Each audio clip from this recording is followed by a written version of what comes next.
Hello mga kapanay! Ngayong araw pala ay may good news ako sa inyo mga kapanay. Tingnan nyo! Masyaallah, masyaallah. Oh, alhamdulillah mga kapanay. Sumahod na ako sa FB. Hindi ko inakala mga kapanay, sumahod na ako sa FB. Tingnan nyo. Ano to mga kapanay? 48,000 rupees. Sa dollar, maliit lang siya pero alhamdulillah, masaya-masaya ako. $162 at sa pesos mga 8,000 pa lang. Unang sahod ko to sa FB mga kapanay, kaya sobrang saya ko. Hindi ko akalain na sasahod ako sa FB kasi nga alam niyo naman na dito sa Pakistan ay wala pang ads ang bansang Pakistan, kaya alang kita dito. Nagkaka-ads lang ako, kunwari nagre-request ako ng for another review, ganyan. Tapos magkaka-add siya ng ilang araw, tapos mawawala. Minsan isang oras lang, tapos nawawala na. Minsan nga ala pa isang oras, nawawala agad eh. Kaya nung minsan nagka-ads ako ng mga 10 days, ayun, doon ako nakaipon. Nung nagka-ads ako talaga ng dire-direct yung 10 days, doon ako nakaipon ng malaki-laki. Kaya ayan, nakasahod ako mga kapanay. Masaya-masaya talaga ako, alhamdulillah. At dahil yan sa inyo, sa mga nanood na hindi nag-i-skip ng ads, sa mga nanonood na, ay madam, congrats, may ads ka na. Ayan. Kaya ayan, ang happy-happy ko. Tapos yung asawa ko, natutuwa din kasi hindi siya kasi hindi siya naniniwala na sasahod din ako. Tapos ngayon na nakita niya na sumahod ako, totoo pala na, magkakapera sa FB, ganyan. Tapos ayun mga kapanay, saya-saya ko dahil sa inyo, dahil sa mga nanonood dyan lagi, sa mga nakasuporta sa akin, maraming salamat sa inyo. Sana huwag kayong magsawa sa aking pagmumuka. Tapos ayan, ito pala ay bibigyan ko din yung biyanan ko, tapos magbibigay din ako ng konti sa Pinas. O diba, akala mo sobrang laki ng sinahod ko, pero konti lang. Pero syempre, hati-hati. Magbibigay ako ng konti sa Pinas, magbibigay ako dito sa biyanan ko, tapos bigyan ko din ng kahit tag 500 lang mga hipag ko sa Kabayaw. O tapos ipasyal ko yung mga bata ulit sa park. Ayan mga kapanay. Tapos yung 10K pala, iniwan ko sa bank kasi parang savings bank. Iniwan ko yung 10K. 38 lang to bali. Andun yung 10K sa bank pa. Iniwan ko. Parang savings ba mga kapanay. Tapos ayan, order ako sa daras ng pangtanim ko sa halaman kasi pag nagtaglamig na rito, magtatanim na ako ng strawberry sa paso. Ayan mga kapanay. Kaya at least man lang ba makita ko, ay itong paso na galing sa unang sahod ko. Ayan.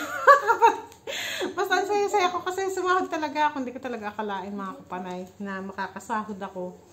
Ang saya-saya ko kasi talagang lalo na ngayon na hindi rin ako masyadong nagbibili kasi ang gastusin ng asawa ko sobrang nagkasabay-sabay gastusin ng asawa ko ngayon na ang dami niyang bayarin. Sabay-sabay talaga as in pati visa niya, pati company niya expire. Kaya yung mga mga luho ba namin at least ako na lang ang bibili, di ba? Yung sa tanim ko, ako na bibili ng paso, pera ko. Saka masaya talaga yung galing talaga sa iyo yung ipambibili mo, di ba? Masaya rin yung galing sa asawa, pero syempre iba pa rin yung nakasahod ka, yung alam mo na nagbunga yung mga nagbunga yung pagmamarites ko. Ayan, nagbunga yung mga lahat ng ginagawa ko. Ayan. Yun, ang saya-saya mga kapanay. Hindi talaga ako makapaniwala. At maraming salamat talaga sa inyo. Dahil sa inyo to na walang sawang sumusuporta sa akin. Naku, maiiyak ako. Naiiyak ako. Totoo talaga, nagpapasalamat ako sa inyo kasi hindi ako makapaniwala na may mga manunood sa akin, may mga natutuwa sa akin, may mga nai-inspire. Nawawala yung lungkot, natatawa dahil sa akin. Alam niyo, masaya-masaya ako. Kaya napapansin niyo kahit na wala akong ads, wala akong kita sa FB. Araw-araw ako nag-upload talaga. Kasi nga may mga nagme-message sa akin, bakit wala kang upload, madam? Ikaw ang pampawala ng stress ko. Kaya yung kahit na wala akong ads talaga, wala akong kita, patuloy pa rin ako nag-upload halos araw-araw para sa inyo. Kasi natutuwa kayo sa akin. Kayo nga natutuwa, tas ako tatama rin, di ba? Kayo nga na laging nakasuporta dyan hindi kayo nagsasawa, tas ako magsasawa, diba? Kaya ngayon mga kapanay, nagbunga yung ating mga paghihirap talaga. Ayan mga kapanay. At syempre, dahil sa inyo, kaya ako sumahod, magbibigay din ako ng konti mga kapanay. Mag-comment lang kayo sa video ko na ito mga kapanay. Mamimili ako ng 5 na bibigyan ko ng tag 100 stars.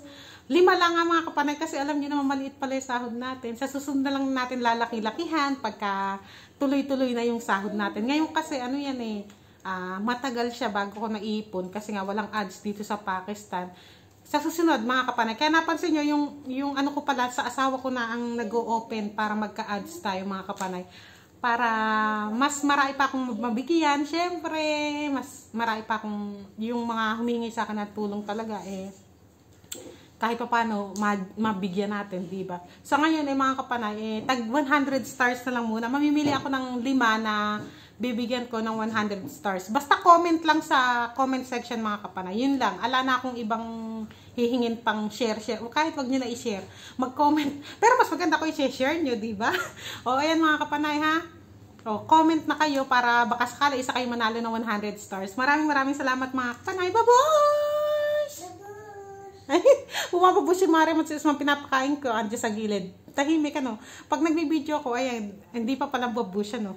Pag nagbibideo ako yung mga anak ko, pag sinabi ko tahimik lang. Ayan, tahimik sila kumakain. Pagkatapos ko mag-video, saka na sila pwedeng mag-ingay. Alam niyo naman ang nanay na talakera, makakatikam sila ng talak. Pagka nag-ingay. O ayan mga kapanay, bye-bye na ulit. Baboy!